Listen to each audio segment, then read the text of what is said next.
Hello bells, welcome back to my channel. তো আমার বড় বোনের 6th ইয়ার অ্যানিভার্সারিতে ওরা একটা রিসেপশন প্ল্যান করছিল, যার জন্য পরবর্তীতে আমার খালা, চাচি, বড় মা সবাই বলতে লাগলো যে যেহেতু রিসেপশন করতেছিস তাহলে একটা গায়ে হলুদ বা একটা মেহেদি অনুষ্ঠান করিস না কেন।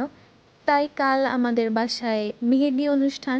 তো মেহেদি অনুষ্ঠানে ফটোশ্যুটের জন্য ঘরোয়াভাবে আমরা ডেকোরেশন করছিলাম, যার জন্য আমাদের এখানে গাঁদা ফুল, দেন আবির এগুলো আনা হয়েছিল। তো আমরা ড্রয়িং রুমে আসলে ফটোশ্যুটটা করবো বলে প্ল্যান করছি, তাই আমরা এখানে প্রিপেয়ার করতেছিলাম সব কিছু। তারপরেও আগের দিনে শপিং করার পরেও আজকে অনেক গ্রোসারি কিনা লাগছিল, তারপর কিছু মেকআপ আইটেমও ছিল আমার, যেমন এই যে nail stickers, lashes glue, makeup blender, এগুলো আমার টুকিটাকি জিনিস বাড়ছিল, এগুলো কিনে নিয়েছিলাম। আর এছাড়াও যেহেতু কালকে একবারে আমার বড় চাচি ভেবেছিল যে হলুদও দিবে, তাই কিছু হলুদ ছিল, তারপর রানী চাল ছিল, লাউ ছিল, ধনিয়া পাতা ছিল, মানে কিছু দোষ মানে আলাদা আলাদা যে সবজিগুলো বাড়ছিল ওইগুলো, টুকিটাকি জিনিস।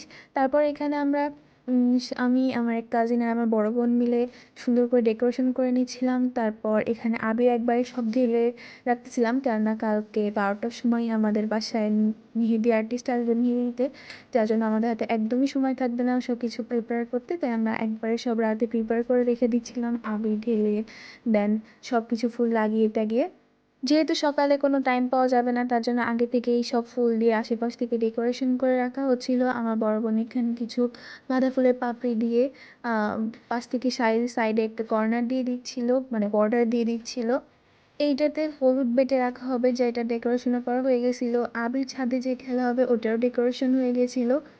দেন ব্রাইড বাদে বাকি সবার জন্য এখানে মেহেদিও রেডি ছিল। এটাতে আপনাদের লিকুইড মেহেদি রাখা হবে যাতে সবাই ইউজ করতে পারে। দেন আবিরের প্লেসে সব কিছু প্লেসে রেখে দেওয়া হয়েছিল, কারণ সকালে একদমই টাইম থাকবে না কারোর হাতে।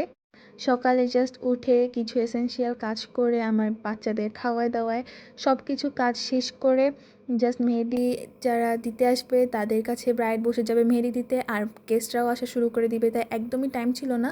এখানে আমরা ডেকোরেশনটা খুব মানে সিম্পলের ভেতর রাখার চেষ্টা করেছিলাম, বাট আমার মানে যে লুকটা আসছিল ওইটা আমাদের সবার খুব পছন্দ হয়েছিল, বিকজ ঘরোয়া মানে উপায়ে আমরা জাস্ট নিজেরা এত সুন্দর করে একটা প্রিপারেশন করেছিলাম যে আমাদের নিজেদের অনেক ভালো লাগতেছিল।